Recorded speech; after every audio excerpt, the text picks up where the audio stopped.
Érigée le long du 38e parallèle, c'est la frontière la plus militarisée au monde. Ici, les deux États ennemis sont séparés par l'embouchure du fleuve Han, seule partie maritime de la frontière intercoréenne. Nous sommes sur l'île de Ganghwa, au nord-ouest de la Corée du Sud. Derrière, à 2 km à peine, eh bien, c'est la Corée du Nord. Alors cette barrière a été dressée ici alors qu'il y a un bras de mer juste après pour décourager évidemment les incursions de l'adversaire. Nombreux sont les réfugiés qui sont parvenus à passer, ils se sont installés ici sur l'île de Ganghwa. Ils vivent aujourd'hui évidemment dans la douleur de la séparation mais aussi dans la crainte d'un nouveau conflit avec leurs voisins. Une crainte fondée, car la Corée du Nord ne cesse de multiplier les menaces. Et si un conflit éclate, les 66 000 habitants de Ganghwa-do seront en première ligne. La municipalité a donc installé une centaine d'abris anti-atomiques sur l'île. Jong Jin-lee, natif de la région, travaille à la mairie et nous fait visiter ce bunker construit il y a 2 ans. Près de 300 personnes peuvent s'y réfugier en cas d'attaque. En cas d'urgence, ce bunker sert de refuge aux habitants. Mais le reste du temps, il sert aussi de lieu de détente et de gymnase.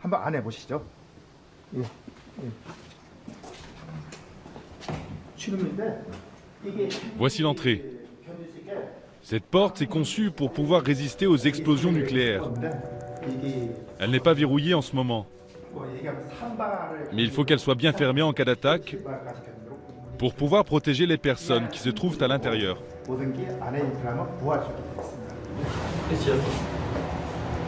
fait au moins 30-40 cm. La table de ping-pong.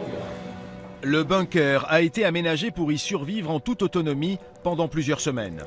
On y trouve un assainisseur d'air, une cuisine équipée, une salle de bain, une radio et une télévision pour recevoir les nouvelles, ainsi qu'un générateur d'électricité en cas de coupure de courant. Au fond, une pièce où sont conservés les produits de première nécessité.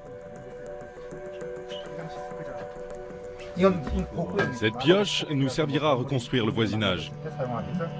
On l'utilisera pour restaurer les dégâts causés par les bombardements. Là, on a des médicaments et des lampes de poche. Comme ça, on est paré pour toutes les situations.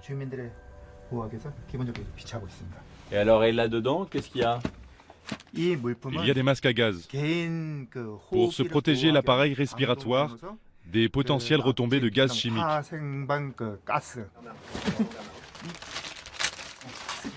Il est bien fermé pour éviter l'humidité. Je vais en ouvrir un, mais seulement pour vous faire une démonstration. Normalement, le masque est cacheté. Ça, c'est le masque, et ça, c'est la partie la plus importante. C'est le filtre qui sert à purifier l'air. Ces masques à gaz sont réutilisables et conçus pour durer entre 5 et 10 ans. Chaque masque coûte environ 33 €. Ce qui est amusant, ce sont les matelas assez rudimentaires quand même. Ce sont des tapis de sol. Et on peut loger combien de personnes ici alors? Je dirais que 200 à 300 personnes peuvent venir dormir ici. Le bunker est équipé pour les cas de guerre, mais tant que la paix perdure, on peut aussi venir s'y détendre en pratiquant un sport très populaire en Asie, le ping-pong.